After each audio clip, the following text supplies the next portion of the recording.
Hi friends, welcome to my channel. ఈరోజు నేను ఏం చేస్తున్నానో తెలుసా? కేక్ చేస్తున్నాను. అది కూడా హెల్తీగా చేస్తున్నాను. మైదా వాడకుండా గోధుమలతో చేస్తున్నాను. ఎప్పుడైనా మీ పిల్లలు ఇష్టంగా కేక్ తింటారు ఇలా చేసి పెట్టండి. చాలా హెల్తీగా ఉంటుంది. దీనికోసం ఏం కావాలో తెలుసా? ఒక బౌల్ తీసుకొని ఒక బౌల్తో గోధుమ పిండి 1 కప్ అయితే తీసుకున్నాను. అదే కప్తో షుగర్ కూడా తీసుకున్నాను.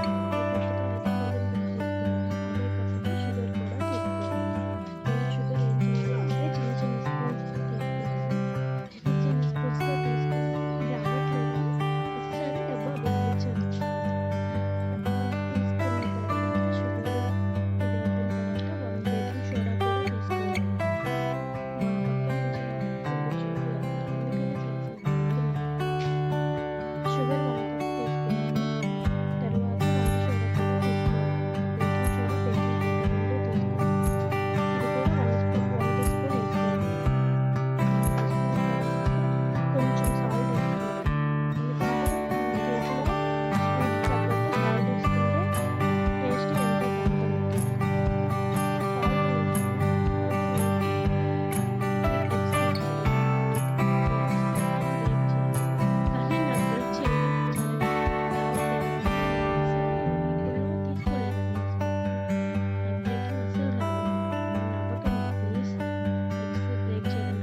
ఎగ్స్ బ్రేక్ చేయాలన్నమాట. నాకు అసలు ఎగ్ బ్రేకింగే రావట్లేదండి.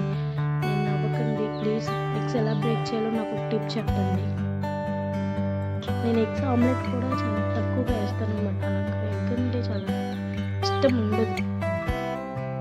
ఈ సెకండ్ ఎగ్ కూడా అలాగే బ్రేక్ అయింది. కొంచెం బెటర్ ఇది ఇందాక దానికంటే. 3 ఎగ్స్ వేసాను. ఇది థర్డ్ ఎగ్ అనమాట. నాకేమో బాగా నవ్వు వస్తుంది అనమాట. మా అక్క వాళ్ళ పక్కన నుంచి కామెడీ ఎగ్స్ బ్రేక్ చేయడం రావట్లేదు నీకు, ఏంటి అది ఇది అంటున్నారు. తర్వాత దీన్ని ఎలా కలపాలంటే విస్కర్తో కలపాలి. ఒకసారి యాంటీ క్లాక్ వైజ్, ఇంకోసారి ఏమో క్లాక్ వైజ్ డైరెక్షన్స్లో కలిపితే మంచిగా వస్తుంది. అలా కలుపుతూనే ఉండాలి. ఎందుకంటే మనకి స్పాంజీగా రావాలంటే బేకర్తో మిక్సీలో పడితే స్పాంజీగా రాదండి. విస్కర్తో కలిపితేనే స్పాంజీగా వస్తుంది. ఇందాక నేను ఆయిల్ వేయడం మర్చిపోయాను. అది కూడా ఇప్పుడు కొంచెం కొంచెం వేసుకుంటూ కలుపుకుంటున్నాను. ఆయిల్ వచ్చేసి సన్ఫ్లవర్ ఆయిలే తీసుకోండి. ఎందుకంటే విజయానియన్ తీసుకుంటే గ్రౌండ్ నట్ ఆయిల్ స్మెల్ బాగా వస్తుంది. అందుకని సన్ఫ్లవర్ ఆయిల్ తీసుకొని అది కూడా కలపండి మంచిగా. మొత్తం బ్లెండ్ అయ్యి మనకి స్మూత్ పేస్ట్ రావాలన్నమాట. అలా కలుపుతూనే ఉండాలి.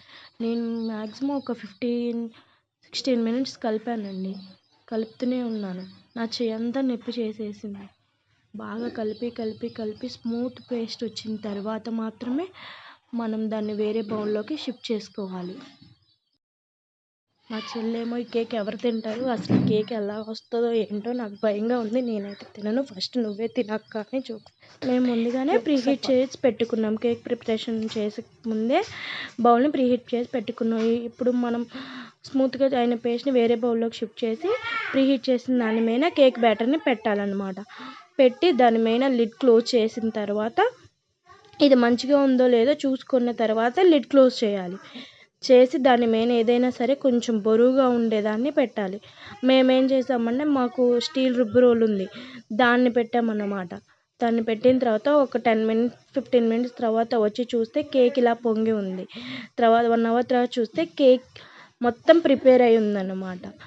కేక్ చాలా బాగా వచ్చింది ఫ్రెండ్స్. కేక్ తీసి చూపించాను నేను మా సిస్టర్స్కి. చాలా బాగుంది అన్నారు. ఇది వచ్చి స్పాంజీగా ఉంది.